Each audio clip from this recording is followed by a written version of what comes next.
Hey everybody, it's Monster back in with Opus Gaming, and I'm here today bringing you guys my Jijimon deck profile that I highlighted in the Blue Flare vs. Jijimon deck playtesting session that I posted the other day.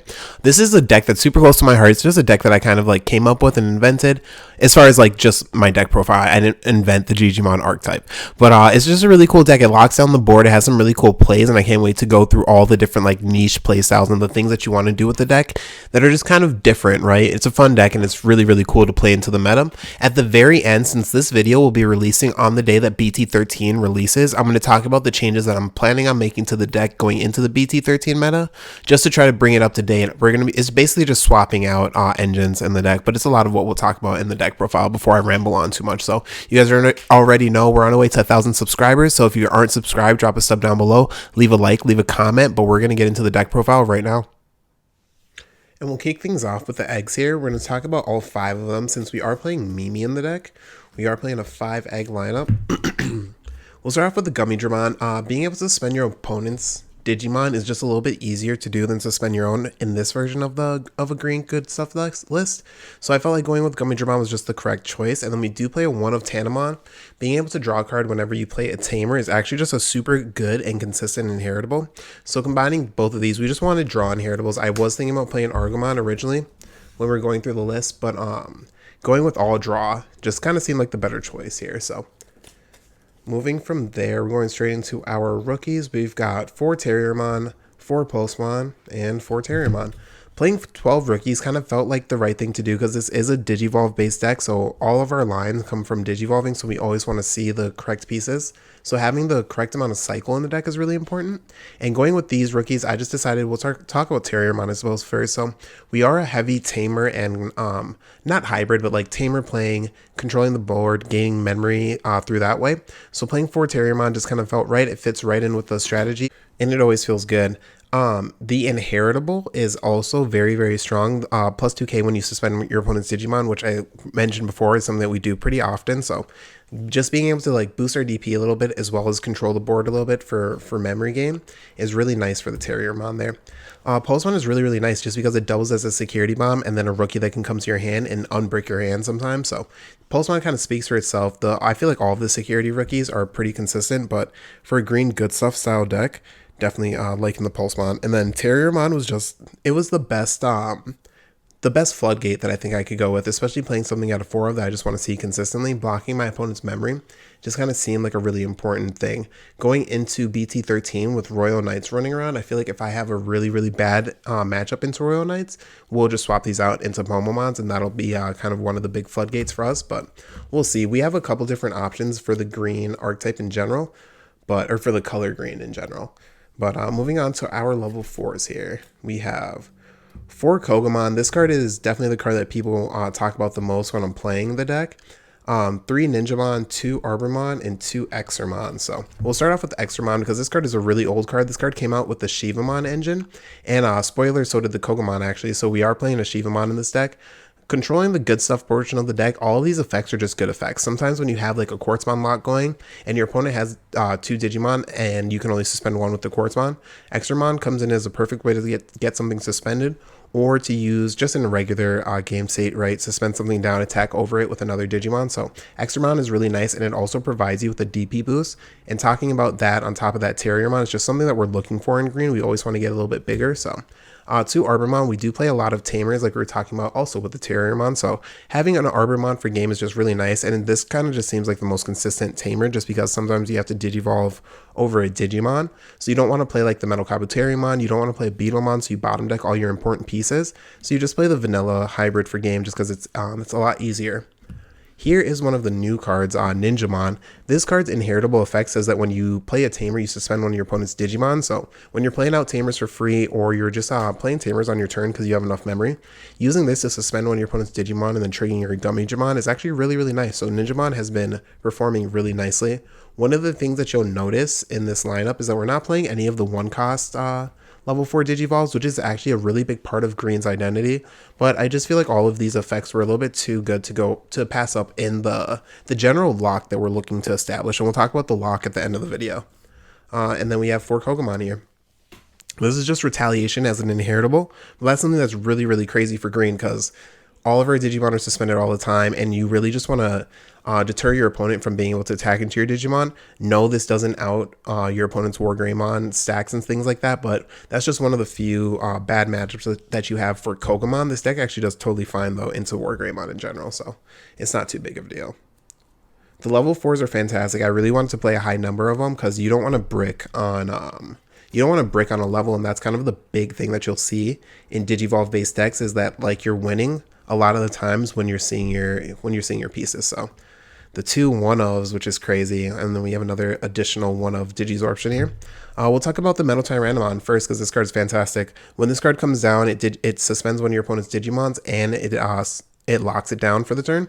So that's really nice. They can unsuspend it during their unsuspend phase. Sometimes you just want to slow down the pace of the game so you can get up into your level 6, and putting a body on the board isn't too bad. That is an on play and a 1 Digivolve effect. So if you're in a tight space, you can just slam it from your hand as well. But it's also got a fantastic inheritable. Trashing your opponent's security when you delete one of their Digimon is a big deal because a lot of our top end also does that. So we can just trash all of our opponent's security in a safe way by controlling the board and then go into go for game. So next up we have a Cherrymon. The Cherrymon here is actually fantastic. What it provides is a bit of defense in a deck that just, we can lock the board down really well, but getting things like blockers and stuff like that is kind of pointless because if you have a Quartzmon on board, a blocker just doesn't do anything. So we play the 1 of Cherrymon, and honestly, this is a card that I wish that we could fit up to like 3 of because it's just such a consistent and significant bit of defense. So, and then we have the 2 Digisorption 1-of Argomon and Beelzemon. Both of them are limited to 1. They're both fantastic cards, but the Argomon being able to play out an additional body suspended is actually pretty cool because this is a go wide, build a board style deck. So a lot of times we're just building a really wide board anyway, so just being able to skip a step and get an additional body is really nice when we're going for a kill turn after. And then we have Panyamon. Panyamon was the original focus of this deck, right? Because when you have Panyamon with Jijimon, you can create just like kind of really, really good value when you're bringing out all these bodies, swinging at your opponent's life.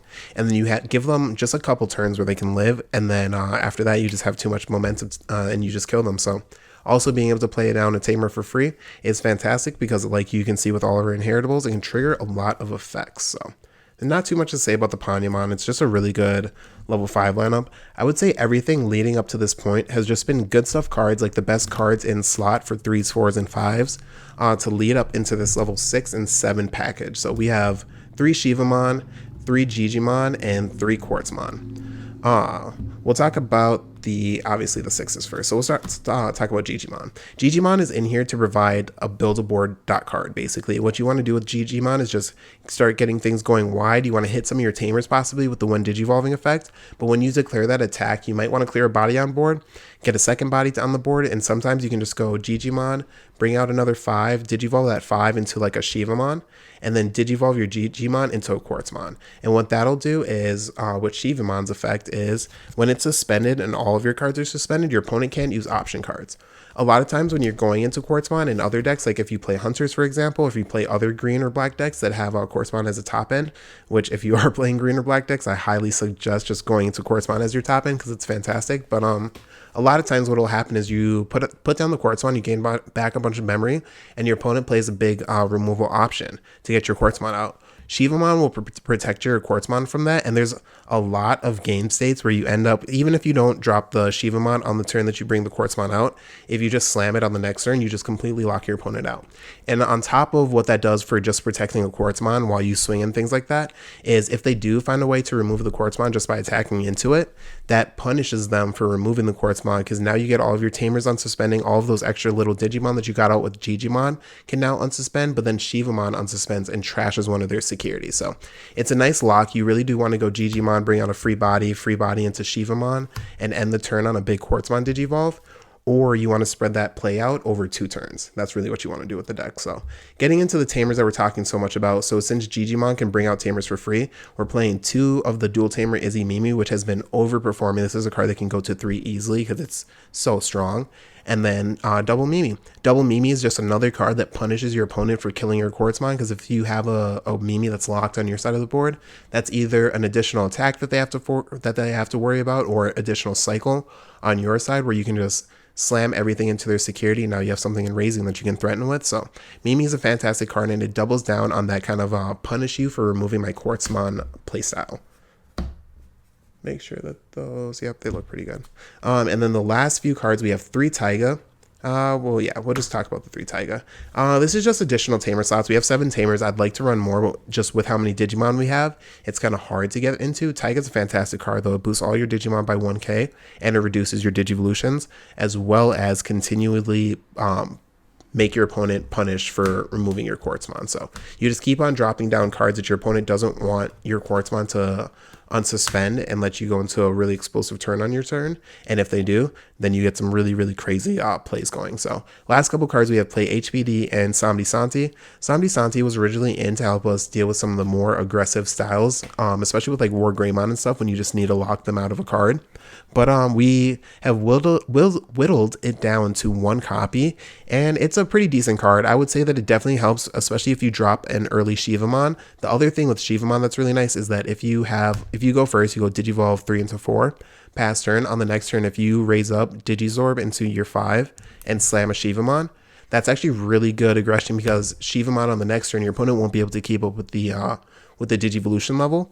And then on the next turn, Shivamon gets a free security by trashing it. And then if you have a Samdi Santi, you don't have to risk swinging your Shivamon into security. So that's kind of one of the big things that Samdi Santi is in there for, as well as being a security bomb. But yeah, no, that's going to be the main deck profile. And talking about what we would swap out going into BT13, I think the big concept is just doubling down on the Build-A-Board cards. So now that we have Jijimon, we can pair it with Leopardmon. And even though the Leopardmon line seems kind of underwhelming, the big combo that I'm thinking that you can do is Leopardmon is a Digimon that can stay in Raising just because it's got the Activate main to play out the Digimon for 4 cost reduction, or 4 cost less, right? And since we're already playing a Mimi and an Izzy Mimi kind of combination here, we're kind of looking at going into our mid and late game starting at 5 memory.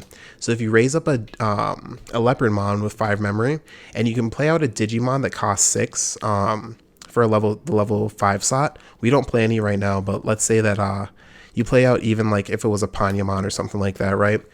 This would cost 3. And if you have a Taiga on board, you can tap Taiga, Digivolve this into a Jijimon. This is all kind of just in speculation, right? But if that Leopardmon stack, let's say that this Shivamon is a Leopardmon and it's on a Panyamon, Panyamon is going to be able to play out give the card that you played out Rush, and then when you Digivolve that card into a Jijimon's going to get both of its effects, be able to swing, play out another card, and you can just go super wide with that strategy essentially. So it'd be kind of like just a go wide focus on the deck, and you end it all on a Quartzmon, so you can get more bodies out and just be a little bit more aggressive all the way through. The Leopardmon also gives your board blocker, also reboots everything at the end of the turn if you're playing the Leopard mode. So that's kind of the concept of where this deck would go going into BT13. Do I know if it'll work? Not 100% yet. But if you can get something consistent going with it, I think that Leopardmon does show a pretty good bit of like value that you can add to the deck. Where I would remove cards from it, I would probably drop the Shivamon lock portion of the deck, just because if we're trying to go a little bit more aggressive, we don't have to slow the game down as much. So it would probably dropping the Shivamon package with like the Shivamon, the level 4s that are associated with Shivamon, except for the Kogamon, because Kogamon is just fantastic. And then probably swap our level 5 slot out from the Rust Tyrannomon, and we're looking at doing a Panyamon and raising into a Leopardmon and raising, raise out and going into an explosive turn with our Tamers and following up like that. So that's kind of the concept of where we would go with the deck in general, but this is the deck list. This is what everybody was kind of asking for, so I just wanted to bring the deck profile as it is now, and where we go, I'll let you guys know when we get all the BT13 cards. But before I ramble on too much about how much of a green good stuff deck this is going to be Jamonster with Opus Gaming, and I'm out. Take care, guys.